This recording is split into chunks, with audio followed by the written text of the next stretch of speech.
Good morning. आज हम आपके बीच एक अहम जानकारी लेके आए हुए हैं। हमारे बहुत सारे शिक्षक साथी जो भी ट्रेनीज़ हैं, जो आगे चल के एक शिक्षक, एक राष्ट्र निर्माण के रूप में अग्रणी भूमिका निभाएंगे, उससे जुड़ी हुई कोर्स डीएलएड से संबंधित स्लाइड अप के बारे में बात करने वाले हैं। दरअसल अभी DElEd Bihar combined entrance exam qualify करने वाले वैसे कैंडिडेट जो फर्स्ट राउंड के काउंसलिंग में आए हैं, अपना नामांकन करा चुके हैं, या जिनको सीट अलॉट नहीं हो पाया, नहीं मिल पाया, वो अगले राउंड के लिए वेट कर रहे हैं, उन सभी के लिए ये सूचना बहुत अहम है, अहम जानकारी है। तो बताते चलें कि पहले राउंड में जिनको सीट अलॉट हो चुका है, जिनको सीट मिल चुका है, या कई बार ऐसा भी है, बहुत सारे ऐसे कैंडिडेट हुए हैं जो उस संस्थान जहाँ पे उनको सीट अलॉट हुआ है, एडमिशन कराने के लिए नामांकन लेटर, इंटीमेशन लेटर जारी हुआ है, वो सेटिस्फाई नहीं है। मान लीजिए फॉर एग्जांपल कोई कैंडिडेट अगर भोजपुर का रहने वाला है और वो सहरसा की तरफ उसको सीट अलॉट हुआ है तो उसको परेशानी होगी, या कोई मुजफ्फरपुर का है उसको कैमूर मिल रहा है तो थोड़ी परेशानी होगी। तो वैसी स्थिति में वो क्या करेगा, उसी संबंध में हम बात करने वाले हैं।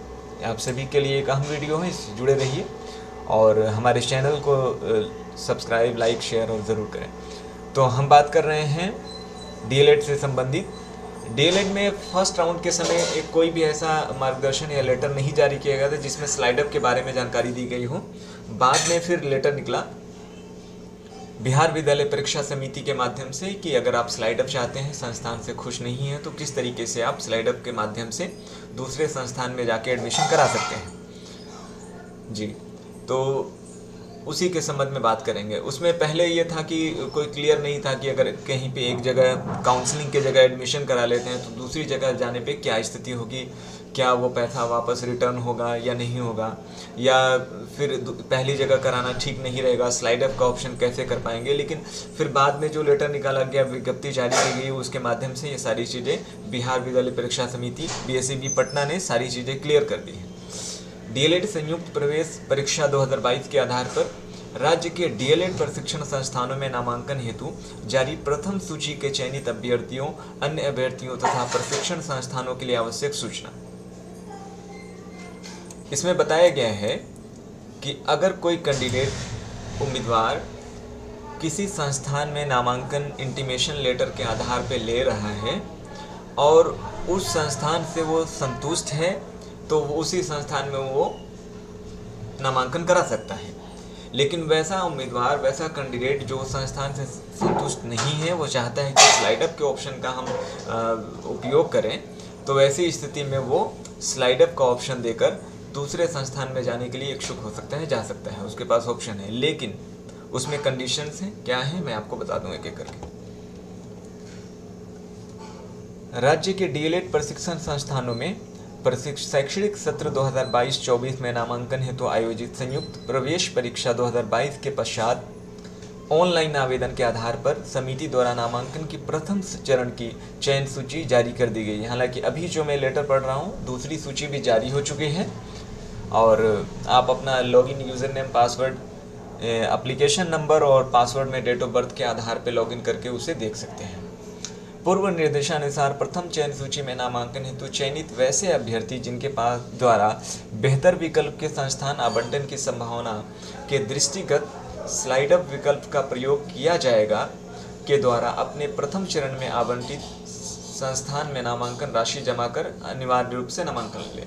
यानी वैसे कैंडिडेट जहाँ पे इंटीमेशन लेटर के आधार पे जिनको एडमिशन के लिए पीटीसी कॉलेज या डाइट कॉलेज में नाम आया है और उस संस्थान से वो बिल्कुल 100% संतुष्ट हैं, या चाहते हैं कि उसी संस्थान का जो प्राप्त हुआ है इंटीमेशन लेटर में वो ठीक है, तो आप वहाँ पे शुल्क जमा करके उसकी राशि, उसका रिसिप्ट प्राप्त कर लें और अपना नामांकन करा लें। काउंसलिंग के समय सारे डॉक्यूमेंट जो ज़रूरी है आपको बताया गया है कि मैट्रिक, इंटरमीडिएट का मार्कशीट, सर्टिफिकेट, उसके बाद मेडिकल प्रमाण पत्र, जाति, आवासीय, आय से संबंधित प्रमाण, उसके बाद जो ओबीसी कैंडिडेट हैं ओबीसी प्रमाण पत्र, ठीक है, और कोर्ट से शपथ पत्र भी कराना है।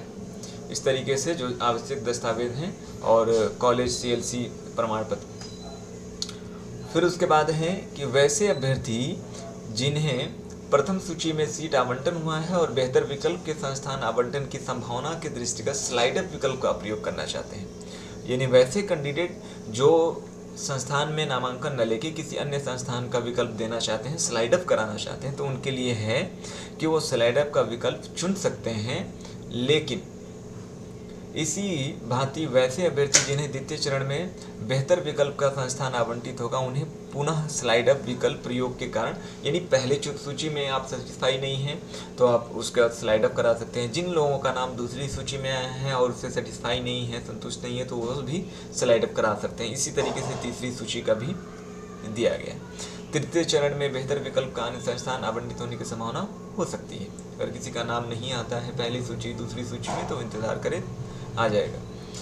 अभ्यर्थी हित में नामांकन निर्णय लिए गए हैं। वैसे अभ्यर्थी जिन्हें प्रथम चरण में सीट आवंटन हुआ है और वे स्लाइड अप विकल्प का प्रयोग नहीं करना चाहते हैं, तो अपना नामांकन करा लें उस संस्थान में। उनके लिए कि वैसे अभ्यर्थी अपने आवंटित संस्थान में सशरीर उपस्थित होकर दस्तावेज सत्यापन कराएंगे। संस्थान द्वारा सत्यापनों प्रांत निर्धारित नामांकन शुल्क लेकर अभ्यर्थी का नामांकन लिया जाएगा। संस्थान द्वारा प्रत्येक नामांकन का अपडेशन भी किया जाएगा।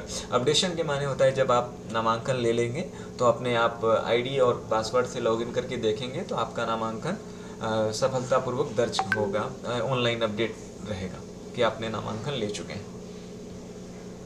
अब दूसरे चरण में है कि वैसे अभ्यर्थी जिन्हें प्रथम चरण में सीट आवंटन या द्वितीय चरण में सीट आवंटन नहीं हुआ है और वो सीट आवंटन हुआ है और स्लाइड अप करना चाहते हैं।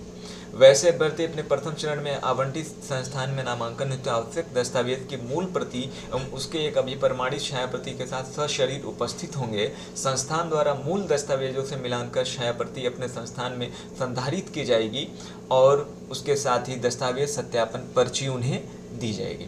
इसका मतलब ये है कि जो संस्थान का विकल्प आप स्लाइड अप के माध्यम से अगला देना चाहते हैं, वो वैसी स्थिति में आप जहाँ पे आपका इंटीमेशन लेटर के आधार पे नाम आया हुआ है वहाँ पे आपको जाना होगा और अपने सारे डॉक्यूमेंट का वेरिफिकेशन करा के 3,000 रुपये का सिक्योरिटी मनी जमानत राशि के तौर पे जमा करा के आप ये आश्वस्त हो लेंगे और अपने डॉक्यूमेंट के सत्यापन के बाद कि हमें नामांकन के लिए स्लाइड अप का ऑप्शन चुनना है। अगर आप स्लाइड अप के ऑप्शन में आपको अगला संस्थान नहीं मिल पाता है तो स्वतः आप इसी संस्थान से नामांकन ले सकते हैं। लेकिन अगर आपको दूसरा विकल्प स्लाइड अप के माध्यम से दूसरा विकल्प मिल जाता है तो किसी दूसरे संस्थान में चले जाते हैं तो जी ये जो आपका जमानत राशि का पर्ची है उस माध्यम से 3,000 रुपये आपके अवेल होंगे। उसमें आपका भुगतान 3,000 रुपये कम करना पड़ेगा। वैसे अभ्यर्थी अपने प्रथम चरण में आवंटित प्रशिक्षण संस्थान में नामांकन हेतु आवश्यक दस्तावेज की मूल प्रति एवं उसकी एक स्व अभिप्रमाणित छायाप्रति के साथ सशरीर उपस्थित होंगे। संस्थान द्वारा मूल दस्तावेज से मिलान कर छायाप्रति अपने संस्थान में संधारित की जाएगी तथा मूल दस्तावेज अभ्यर्थी को वापस कर दी जाएगी। यानी जो स्लाइड अप करना चाहते हैं उनके लिए ओरिजिनल डॉक्यूमेंट्स जो होगा मूल प्रमाण पत्र जितने भी संबंधित होंगे वो आपको फिर वापस कर दी जाएगी ताकि अगले संस्थान में आप जाके अपना डॉक्यूमेंट्स दस्तावेज सत्यापन करा सकें।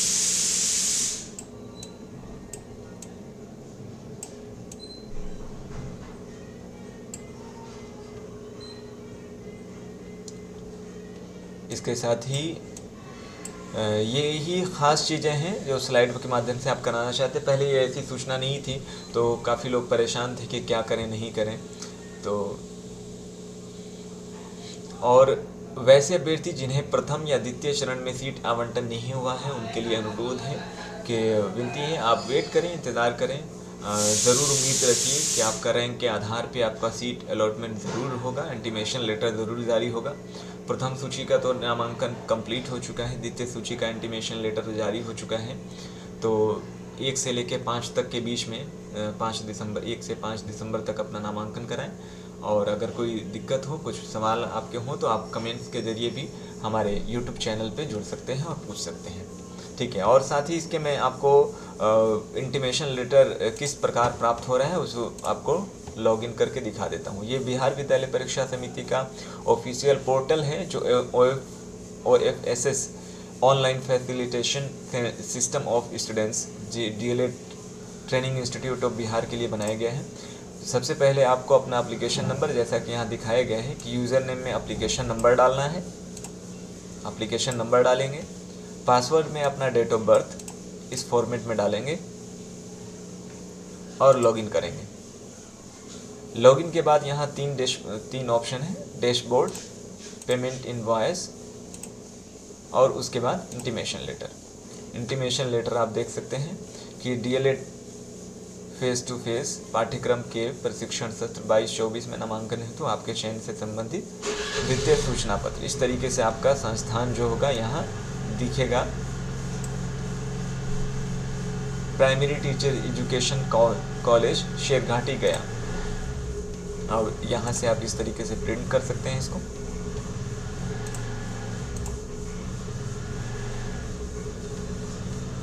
और सभी और दस्तावेज के साथ इसकी भी आवश्यकता होगी।